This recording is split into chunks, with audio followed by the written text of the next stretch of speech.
जय जिनेन्द्र। आज का लेक्चर शुरू करेंगे।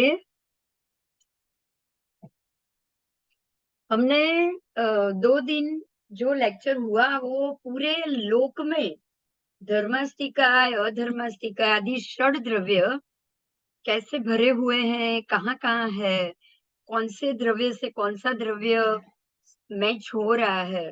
अगर एक धर्मास्तिकाय का प्रदेश जहाँ होगा वहां दूसरा धर्मास्तिकाय का ही प्रदेश नहीं मिलेगा, लेकिन बाकी सारे 5 द्रव्यों का वहां प्रदेश मिलेगा। तो इस प्रकार से इसीलिए धर्मास्तिकाय को अखंड कहा था, मतलब कि उसका पूरा उपयोग होता है, टुकड़ा टुकड़ा उपयोग नहीं होता है। बराबर।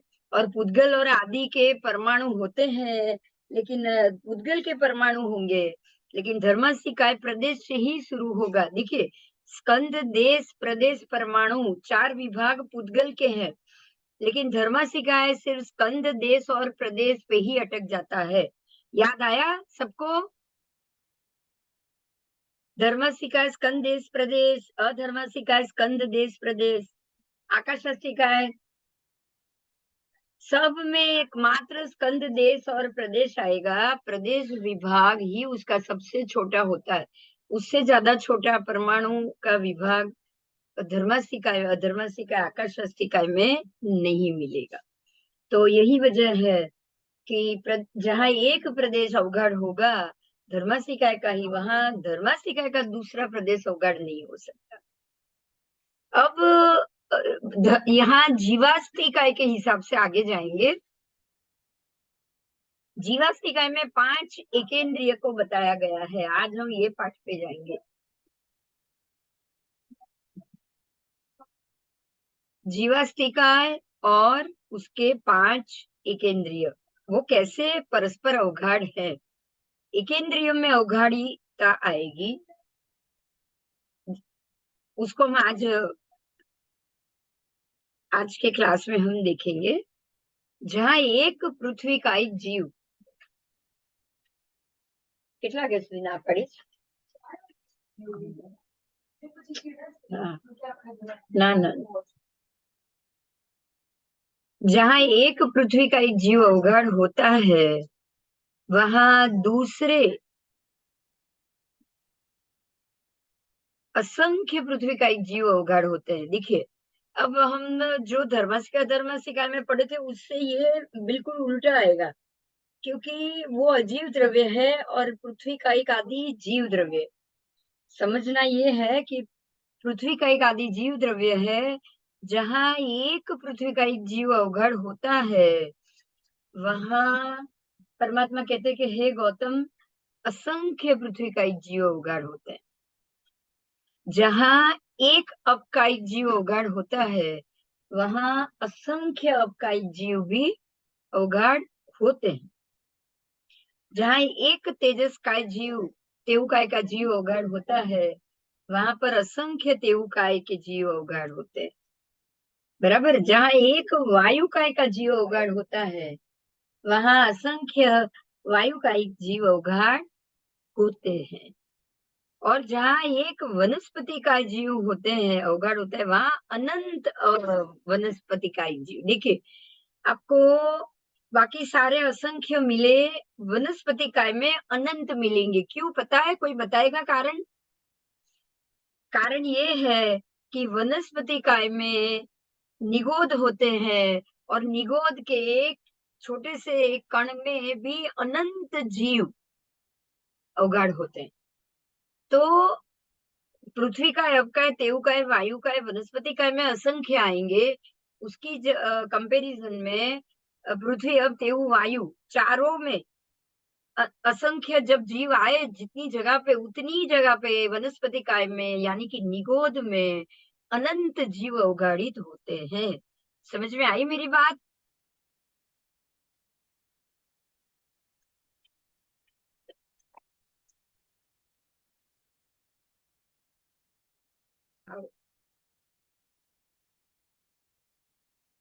तो इस प्रकार से पांचों जीवों के परस्पर अवगाढ़ता बताया। अवगाढ़ित परस्पर कैसे है। लोक के प्रत्येक आकाश प्रदेश पर अब इसी बात को आगे ले जा रहा है। लोक के प्रत्येक आकाश प्रदेश, एक भी आकाश प्रदेश लोक का छूटा ना हो, ऐसे प्रत्येक आकाश प्रदेश पर पृथ्वी आदि चारों सूक्ष्म एकेंद्रिय के असंख्य असंख्य जीव नियमा होते ही होते हैं, और वनस्पति के अनंत जीव नियमा होते हैं। देखिए, ये भी एक बहुत महत्व की बात है कि लोक के प्रत्येक आकाश प्रदेश में, मतलब कि लोक में ये चारों सूक्ष्म एकेंद्रिय, पृथ्वी, तेयु, वायु, अप, ये तीनों के, ये चारों के सूक्ष्म एकेंद्रिय के जीव, सूक्ष्म की बात की है यहाँ, वो असंख्य असंख्य जीव नियमा मिलेंगे, और उसमें वनस्पति के अनंत जीव भी नियमा मिलेंगे। इसीलिए कहा गया है कि ठास ठास कर 14 राजलोक में निगोद के गोले भरे हैं। आपको इसी में आगे भी ये समझना है। देखिए, खाली निगोद के गोले नहीं है, खाली निगोद के गोले नहीं है, धर्मास्तिकाय भी ठास ठास के भरा है, अधर्मास्तिकाय भी भरा है, और जीवास्तिकाय भी ठास ठास के भरा है। समझ में आया? पुद्गलास्तिकाय भी पूरा का पूरा भरा हुआ है। उसमें जीवास्तिकाय मतलब कौन? जीवास्तिकाय का मतलब अपकाय, सूक्ष्म अपकाय, सूक्ष्म तेउकाय, सूक्ष्म वायुकाय, सूक्ष्म पृथ्वी का, उसके भी जीव ठास ठास के 14 राजलोक में भरे हैं।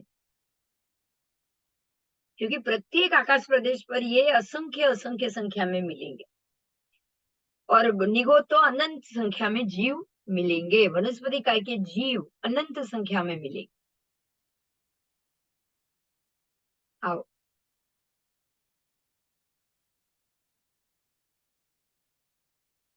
धर्मास्तिकाय, अधर्मास्तिकाय और आकाशास्तिकाय, 3 अस्तिकाय की बात की है। सुनिएगा ध्यान से। धर्मास्तिकाय पर कोई पुरुष स्थिर होने में, या खड़े रहने में, या बैठने में, या सोने में, धर्मास्तिकाय, अधर्मास्तिकाय और आकाशास्तिकाय पर क्या कोई पुरुष समर्थ है? मतलब कोई पुरुष जाके, या मैं, आप और मैं जाके इस धर्मास्तिकाय, धर्मास्तिकाय, आकाशास्ति पर कोई जाकर बैठ सकता है, कोई खड़ा रह सकता है, कोई जाके सो सकता है, कोई जाके पड़खा, एक आप सोए हो तो पड़खा है, एक पड़खे से दूसरे पड़खे पर घूम सकते हो। क्या ये समर्थ है?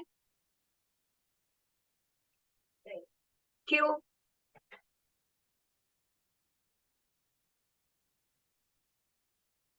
क्यों? क्योंकि आप जैसे ही पड़खा घूमोगे ना, वहां पे असंख्य जीव बैठे होंगे। समझ में आ रही है मेरी बात? जैसे ही जो स्थान पर आप खड़े रहोगे, वहां असंख्य जीव है, अनंत जीव है कि नहीं?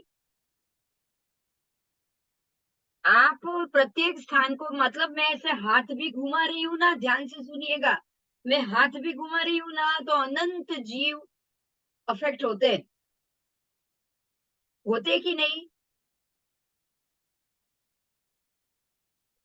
ये 14 राजलोक ही है, मेरे आसपास 14 राजलोक ही है, 14 राजलोक में ही मैं खड़ी हूँ, 14 राजलोक में ही मैं बैठी हूँ, 14 राजलोक में ही मैं चल रही हूँ। तो मेरे उठने में, चलने में, खड़े होने में, सोने में, या फिर एक पड़खा घूमने में भी अनंत जीव मेरी हड़फट में आते हैं। बात समझ में आई? वो सारे हवा में है और मुझे पता तक नहीं है।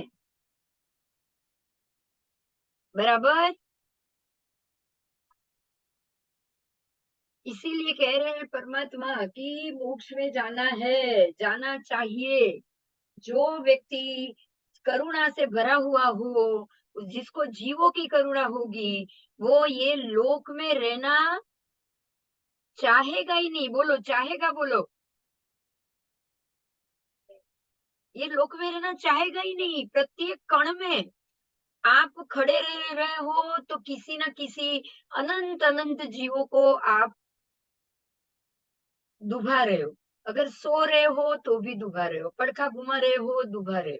इसीलिए बोला है कि बिना कारण अकारण केवली भगवान क्यों स्थिर ध्यान में बैठे रहते? सोचो,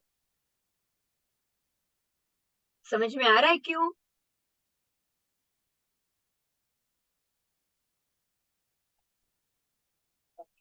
હા, દોષ ના લાગેલી એ બધા જીવોને પીડા ના થાય, આ બધા जीवों ने पीड़ा ना पहुंचे बस, क्योंकि प्रत्येक स्थान में अनंत जीव अवघाड़ित है, प्रत्येक स्थान को। उसका क्या कारण है? भगवान को ये पूछा गया है कि वो स्थान कैसे अवघाड़ित है, बताओ, समझाओ ऐसे।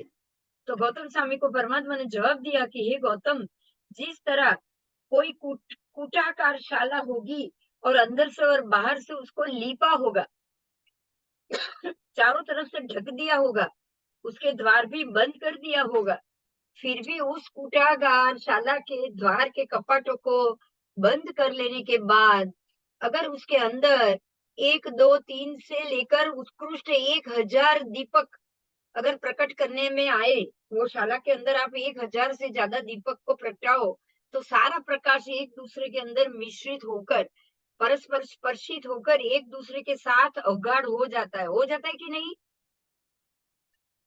एक रूप हो जाता है। इसी तरह से अब वो प्रकाश के अंदर अगर मान लो कि वो प्रकाश में अगर मैं एंटर करूं या आप अंदर जाओ, आप अंदर जाओ, तो आप खड़े रह सकते हैं, सो सकते हैं, बैठ सकते हैं, चल सकते हैं, सब कुछ कर सकते हैं, बराबर। लेकिन किसके ऊपर? वो प्रकाश के जीवों के ऊपर ही ना।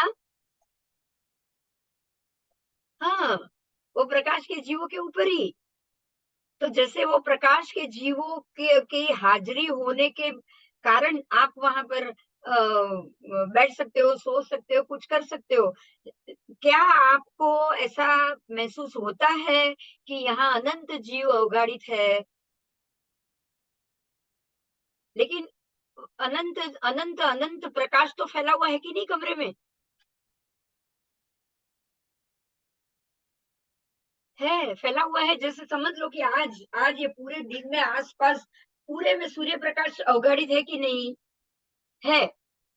तो वो प्रकाश के जीव होने के बावजूद संसार में लोग घूमते हैं, बैठते उठते हैं, सब कर सकते हैं, राइट? ऐसे ही रात का समय आएगा तो सारे अंधकार के जीव मौजूद है, तो अंधकार के जीव में भी हमारी दुनिया चालू है। मतलब ये हुआ कि यदि आप यहाँ खड़े हो, घूम रहे हो, उठ रहे हो, बैठ रहे हो, तो ये भी सब जीवों के ऊपर ही कर रहे हो। 14 राजलोक में अनंत जीव ठास ठास के भरे हैं, उस जीव को ही खिलावना देते हुए हम अपनी क्रिया कर रहे हैं, बराबर।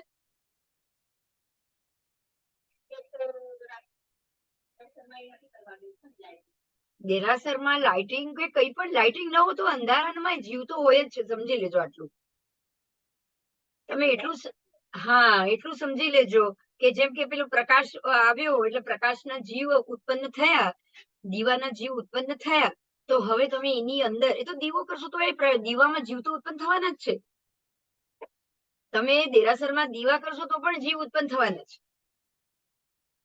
એ તો છોડો, તમે કાંઈ નહીં કરો તો પણ જીવ તો છે જ ત્યાં। 14 રાજલોકમાં પ્રત્યેક પ્રદેશ, પ્રત્યેક ખૂણે, પ્રત્યેક જગાએ અનંતાનંત જીવો મોજૂદ છે। સમજાયું? આ વાત સમજાઈ ગઈ? જ્યાં મોક્ષમાં જઈને સિદ્ધ ભગવાન બેઠા છે ત્યાં કોઈ જીવ નથી, એટલે એ લોકો એવા સ્થાને ગયા છે કે જ્યાં કોઈ જીવ જ નથી। હવે વિચારો કે શું ભગવાન આ જ્યાં સિદ્ધ ભગવાન ગયા ત્યાં ધર્મસિકાય આકાશસ્તિકાય જીવસ્તિકાય છે? જો ત્યાં ધર્મસિકાય માનસો, અધર્મસિકાય માનસો, ષટસ્તિકાય માનસો, જીવસ્તિકાય માનસો, તો આ બધા જીવો અનંત જીવો બી માનવા પડશે કે નહીં? હા, એટલે સિદ્ધ ગતિમાં કોઈ જીવ નથી, નથી કોઈ અસ્તિકાય, નથી કોઈ જીવો। સમજાયું? માત્ર લોકાકાશની બહારનું આકાશ પ્રદેશ, બાકી કશું જ નહીં, ખાલી આકાશ પ્રદેશ અને માત્ર સિદ્ધ ભગવંતના દ્રવ્યથી એમના શરીરો, સિદ્ધના જીવ દ્રવ્યથી, બરાબર। હા, જો હવે અહીંયા એક તમને ફોટો છે, જો દેખાશે, જુઓ આપણે આ ફોટો આપણી બુકમાં પણ છે, ખ્યાલ આવે છે? જો 14 રાજલોકમાં સંપૂર્ણપણે પ્રત્યેક પ્રદેશમાં કઈ રીતે તીર્થ, પછી એ ત્રસનાડી હોય કે પછી એ 14 રાજલોકની બહારનો પ્રદેશ હોય, 7 રજ્જુ સુધી પહોળો છે ને, એક રજ્જુ ત્રસનાડી, બાકી 6 રજ્જુ સુધી નીચે પહોળો ખરો કે નહીં પ્રદેશ? હા, જો તમને અહીંયા દેખાશે.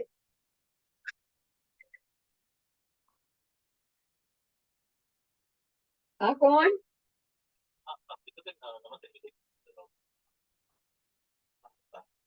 હા હા, બોલો બોલો. હા બોલો સાહેબજી, બોલો.